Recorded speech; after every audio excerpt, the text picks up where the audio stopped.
Hey everybody, we just finished an absolute brawl.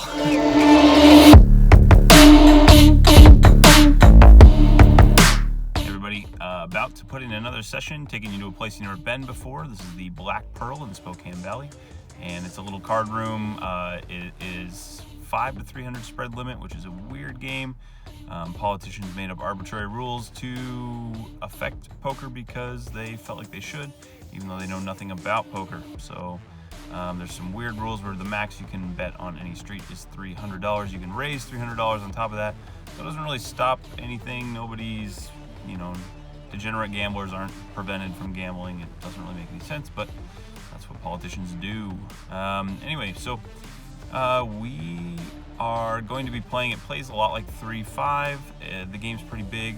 Some dynamic players. It's going to be interesting. Anyway, let's get in there. We'll get some hands, and excited to have you along for the ride. Okay, hand number one of the session, we have pocket jacks. In the hijack, there is a limper, and we make a raise to $25 over the limper. And the button covers us and decides that he would like to 3-bet to $75.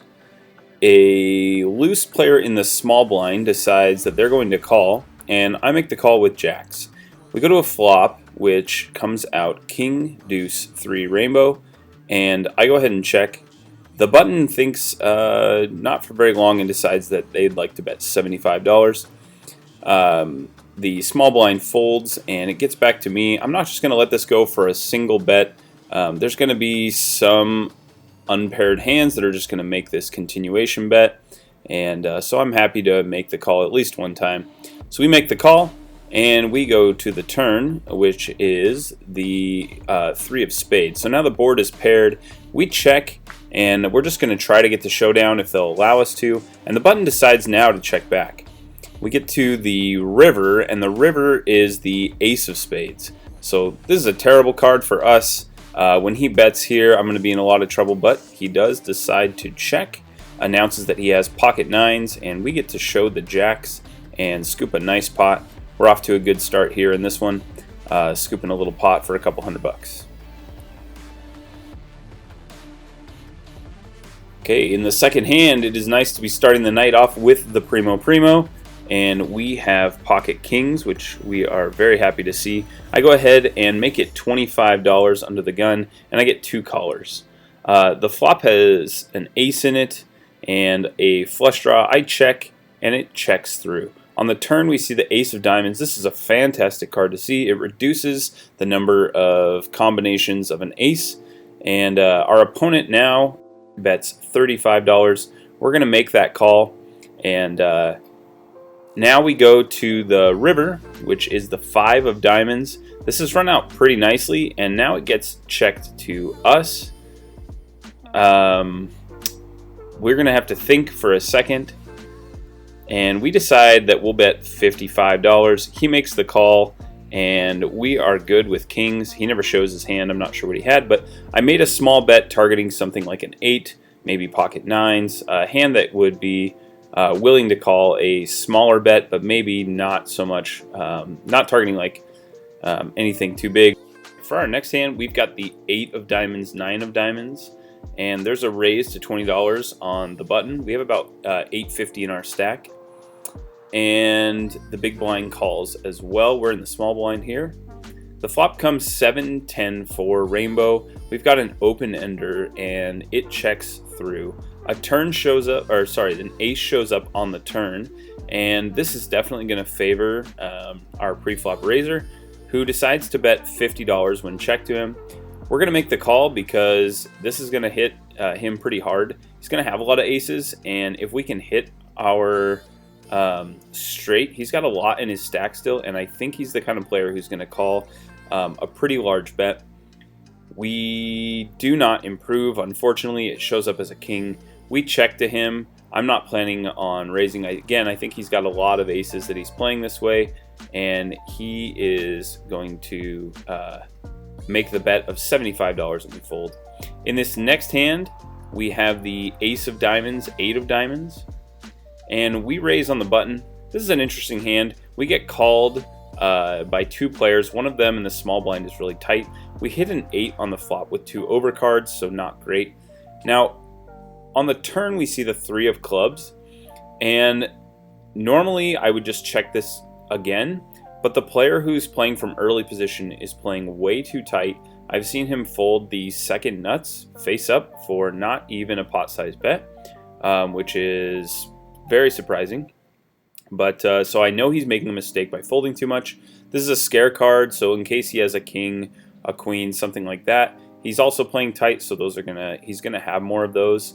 And just in case we don't improve and we need to make a move on this pot, I went ahead and made the bet on the turn. Now, when I make this bet, it's going to get him to fold, obviously, the hands that we're beating, which we're fine with, because we're probably not getting value from worse at this point. But what I'm going to now do is start turning my hand into a bluff, because I think what is left in his hand is a lot of hands that we're going to lose to. And so when the 3 comes in on the turn, knowing that he's extremely tight, I go ahead and make the move and decide to make a small bet. So I bet $40. He thinks for quite a while and calls. And when the river comes, the 9 of clubs, I think, okay, what would I do if I had the ace of clubs in my hand? I was planning on betting a club or a paired board a second time, and anything else, I'm probably just going to have to show it down, because once he makes the call one time on the flush, he's probably willing to make the call a second time. If the board doesn't get at least slightly scarier. This is a great card. The 9 brings in a possible straight. It brings in the flush. There's just a lot of things. If he's got like a naked king here, like a king that does not contain a club, he's not going to be feeling good about it. I can definitely have a hand like the ace of clubs, queen of anything else, that or even queen of clubs, that would be I'm probably betting ace, queen of clubs on the flop, so that probably doesn't make sense. But when I have a queen, like say queen of diamonds and the ace of clubs, or even the queen of clubs here, I'm going to be making the bet on the turn at some frequency, and definitely making it here on the river. So I think to myself, what would I bet if I just had the ace of clubs? And I'm going to look to get value from a worse club, so I bet $95 choosing that sizing and representing that hand. Knowing that he's tight, he's probably going to be willing to get away from this, unless he has something like the queen of clubs. He goes deep into the tank, thinks about this one for a very long time, and ultimately decides on a fold, holding the queen of clubs. Crazy that he was willing to let that go, but he was. And it turns out to be a good thing that we decided to make the move on the turn and the river, because he would have definitely called one bet on the river if we had not. So an interesting line, not a line I'm going to take with everyone, but with this particular opponent I decided to do it, and it works out. I mean, when you find an opponent that is making decisions like this and they are willing to fold way too tight, it's okay to take some of these, even the lower pairs that you would normally check down, and turn them into bluffs when you think you're in a position where you're not going to get value from worse and you can get a better hand to fold. So this one ends up working out. Again, not a standard line at all, but against this particular opponent, I think it's a good play. All right, in this next hand, we look down at some beautiful aces. We are under the gun. We've got 475 in the stack. We get involved with the whale, who is a player we are definitely targeting. This hand ends up, I raise to 25 pre-flop, and we get 3 calls, so there's 100 in the pot. I make a bet for $65, and I get 2 callers, including the whale. The turn is the 10 of spades, and I'm going to go for 215 here, almost the whole pot. I think I'm going to get called by the whale often, and my plan is to put the rest of my chips in on the river. He thinks for a little bit, our player in between folds, and he does make the call as I expect. On the river, this is where the hand gets a little bit interesting. My plan is to, on any blank, to go ahead and put the chips in. We get to the river, which is the 5 of the 5 of clubs, and it brings in a straight and a flush draw. And my spider senses are tingling when he checks to us that We're not going to get value out of anything that he's holding. And I feel like I'm being trapped just a little bit. He shows us the 6-10 of diamonds, and it turns out it was good we did not bet. At that point, he has way more of the straights and the clubs, even though we block the nut clubs.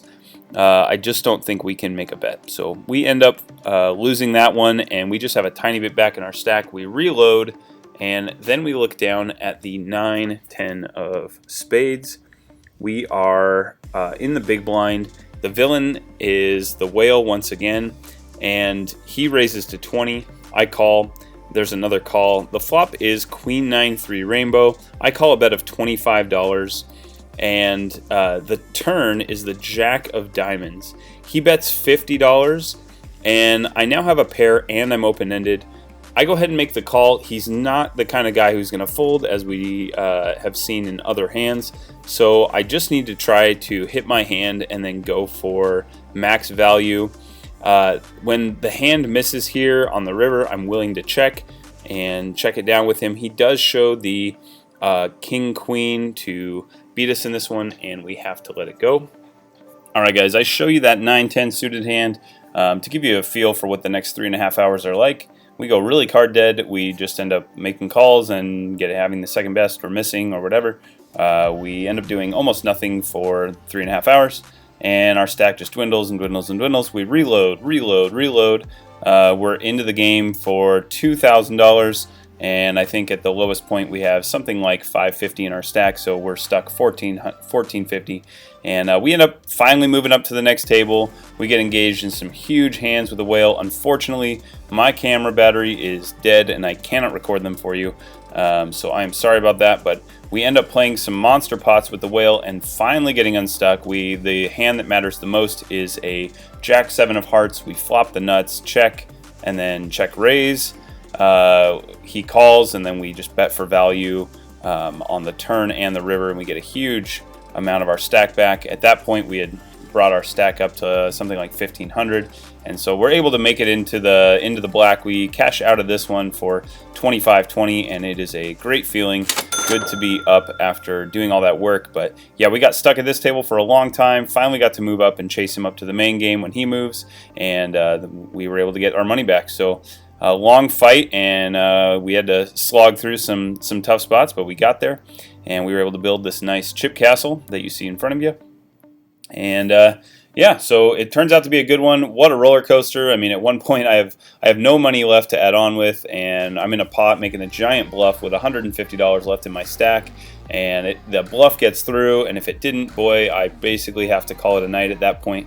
And so I'm glad that worked, and then able to fight all the way back up to a win of $520.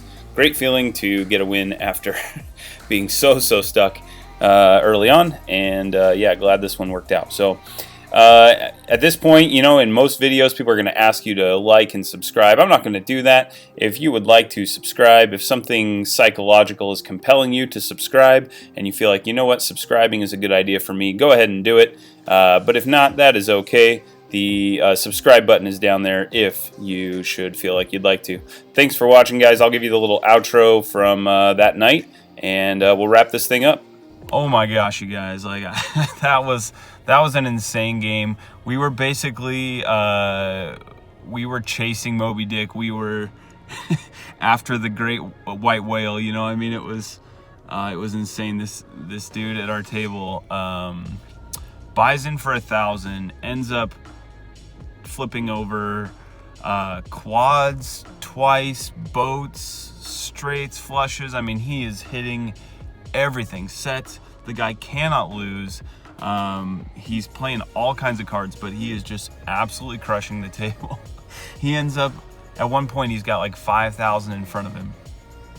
And I end up chasing him from the second game up to the first game, and then just playing there all night trying to snag some chips back, end up getting more than even. Anyway, crazy session. I am exhausted. I will update you more later.